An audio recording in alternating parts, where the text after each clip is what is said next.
يدوس كاس يقاضى يناير بلا وين غاط غاط فرح الناس وزين غير شاي الناير يزعف يروح الفبراير الناس الفيوماين باش نغير غاطني يسلفس يومين يسد قسم عيطة يتقس موز غاطني ذي صميف يفرح يناير سقسني يولى فبراير يتاس يومين يناير سقاس مثل يماس الدنيث. Depuis que vivait la mère de vie. Expression du terroir relative à la fête de Yenayer. Il s'agit de l'une des plus anciennes fêtes de l'humanité encore fêtée au XXIe siècle. Tantôt assimilée au Samin des Celtes, ou au Norus perse, elle annonce le début de l'année agraire, le nouvel an berbère. Yenayer est fêtée sur un large territoire comptant une grande partie de l'Afrique du Nord. Et contrairement à ce qu'on pourrait croire, elle n'est pas exclusive aux berbérophones. On la retrouve de l'Égypte à la côte atlantique, en passant par les îles Canaries. Et dans l'intégralité du Sahara en passant par les tribus Dogon au Mali et en Afrique de l'Ouest. Fête d'origine animiste, les religions successives, aussi bien que les pouvoirs politiques, y ont toujours décelé un danger menaçant leurs expansions. Tous déclarent impie les femmes et les hommes qui la célèbrent. Au IXe siècle, en Andalousie musulmane, Yenayer était confondu avec Nowruz, le nouvel an perse, et tous deux firent l'objet d'une condamnation commune. Yenayer est fêté le 12 janvier du calendrier universel. Le caractère officieux de la fête a fait en sorte qu'il existe encore à ce jour quelques divergences à un jour près. Il se trouve en Libye et en Tunisie notamment des communautés qui préfèrent la date du 13 janvier. Mais globalement le 12 du mois de janvier est retenu dans la majorité des régions concernées. Le 12 janvier du calendrier universel actuel coïncide donc avec le premier Yenayer et serait de ce fait le premier jour de l'année agraire, l'année amazigh. Les différentes célébrations, ou du moins les plus importantes, se passent la veille. C'est le 11 janvier du calendrier dit grégorien, qui clôt l'année écoulée, et qui voit les berbères prier les jours noirs de s'en aller pour laisser place aux jours blancs.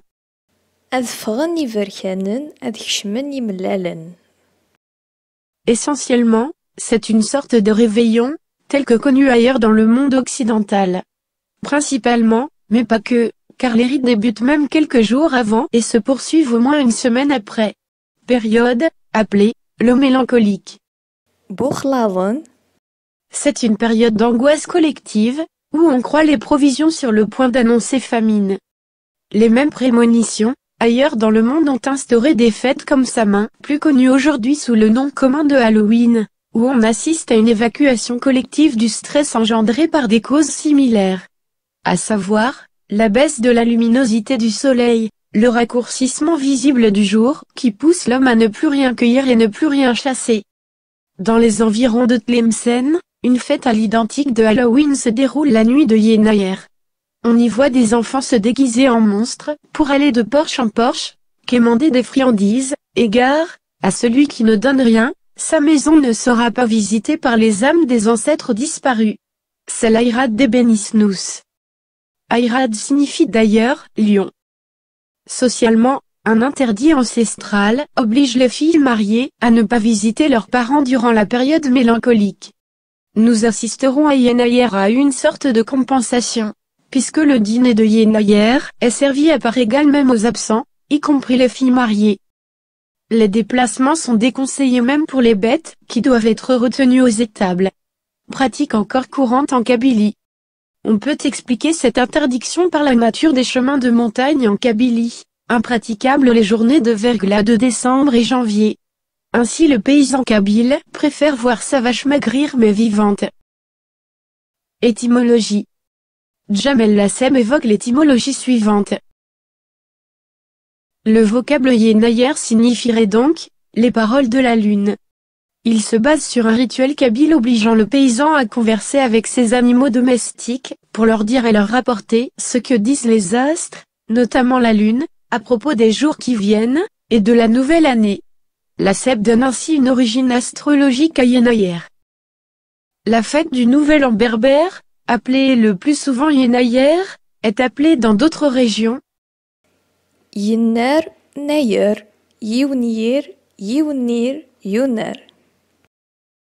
Ce premier groupe s'apparente à la même racine, ener. Une autre étymologie possible, ce qui signifierait premier mois de l'année. Yenayer est aussi appelé, يخفو سقواس qui signifie la tête de l'année, ou le début de l'année, آمن زو سقواس qui signifie le premier jour de l'année. On retrouve aussi l'appellation, ثبور سو سقواس qui signifie porte de l'année.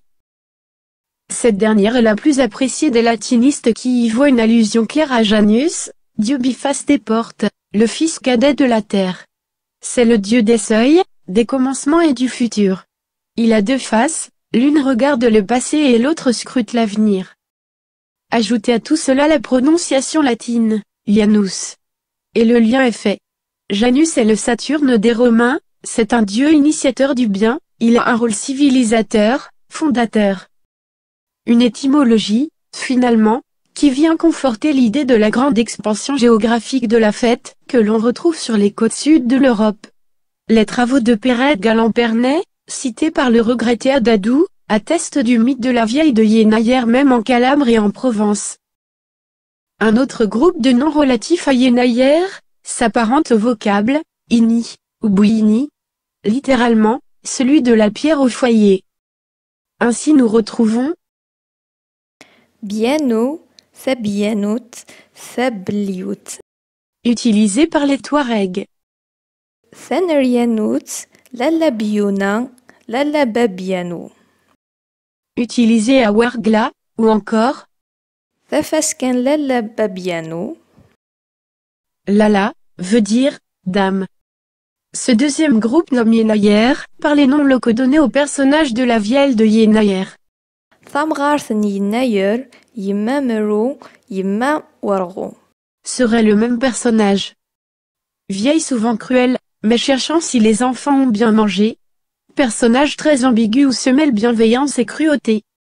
Ainsi la veille de Yenayer, le 11 janvier, elle viendrait inspecter les ventres des enfants, et si par malheur l'un d'eux a oublié de se gaver, elle n'hésitera pas à l'éventrer pour remplir son estomac avec de la paille. La légende raconte que les enfants, en se réveillant le lendemain, ne se rendent compte de rien, mais auront toujours froid tout au long de leur vie, sans pouvoir se réchauffer, car ils auront une peur bleue de l'âtre. Un proverbe étrangement répandu en milieu arabophone, en arabe dialectal, dit « Celui dont le ventre est plein de paille, a peur du feu ». En Libye, la vielle de Yenayer est appelée يما مرو. Il faut signaler que le prénom, Mira, est encore très répandu en Kabylie. C'est l'équivalent en français de « la femme au lion ». Son équivalent masculin est porté par une ville, Bouira, qui signifie « l'homme au lion ».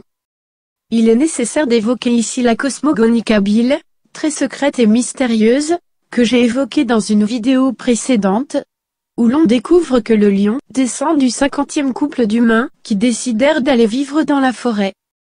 Il serait utile de rappeler une autre appellation assez répandue chez les Chaouis de l'Est algérien, le jour du pharaon. أسن فرعون.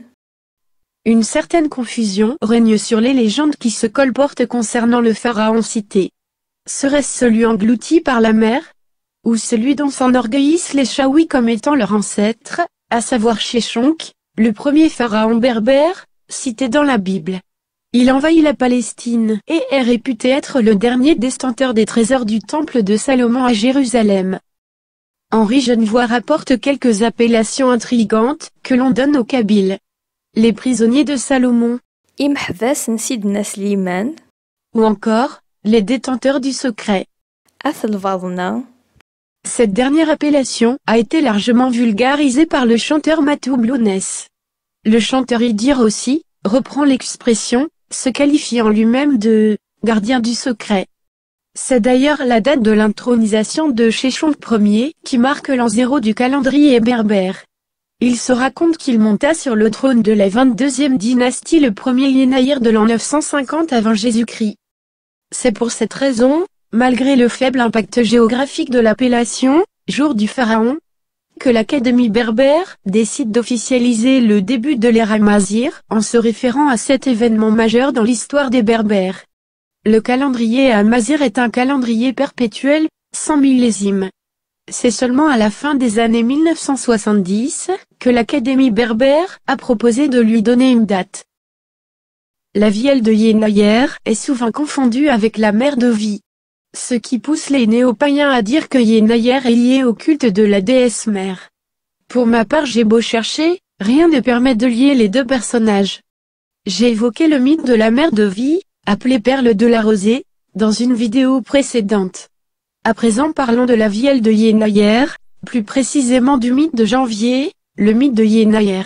C'est un mythe assez connu, qui ne parle pas précisément de Yenayer, mais plutôt comment est-ce que la vielle de Yenayer irrita Janvier, poussant ce dernier à traiter avec son frère, Février, pour se venger et ôter la vie à la vielle de Yenayer. En résultat le jour de l'emprunt. Amarvin. Voici le mythe.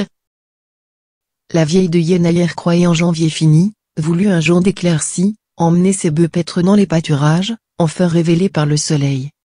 En sortant de la maison, elle insulta Janvier en ces termes. Au diable Janvier! Maintenant que mes bœufs sont sortis.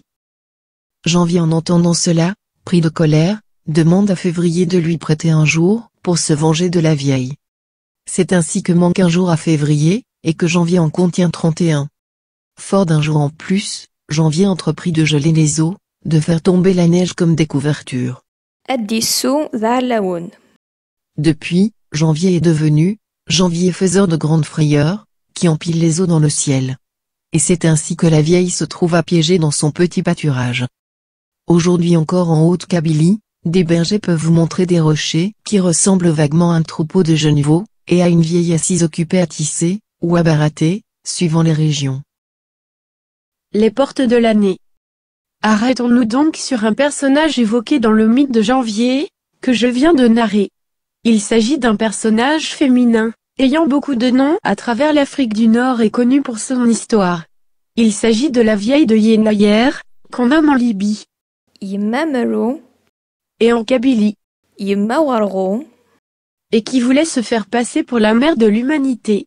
Ce personnage, que Yenayer tua le jour de l'emprunt, et qui revient chaque année, dit-on en Libye, pour éventrer les enfants qui n'ont pas mangé le soir de Yenayer. Elle est devenue un mauvais esprit capable de perturber Afounès, le taureau possédant des cornes sur lesquelles repose le monde, et ainsi de provoquer des tremblements de terre. Avant de terminer, parlons des portes en question, les portes de l'année. En effet, on raconte que les 10 jours précédant Yenayer, s'ouvre une porte en argent, qui permet aux vivants d'aller dans le monde des morts, et qui se ferme le réveillon. Et les 10 jours suivants, s'ouvre une porte en or, qui permet aux morts de rendre visite aux vivants. Malheureusement, de nombreuses créatures habitant le monde des morts, en profitent pour entrer aussi, et hantent le monde des vivants durant la période de 10 jours suivant Yenayer. Parmi ces esprits, on trouve celui de la vieille de Yenayer. Les rites et croyances liés à ce jour sont innombrables, immolation de coqs, inspection des vivres, et autres. J'en parlerai en détail dans une prochaine vidéo sur le rituel agraire. Il s'agit d'un jour important dans les traditions nord-africaines, arabophones comme berbérophones. Alors bon Yenayer, et que l'année vous soit faste à tous.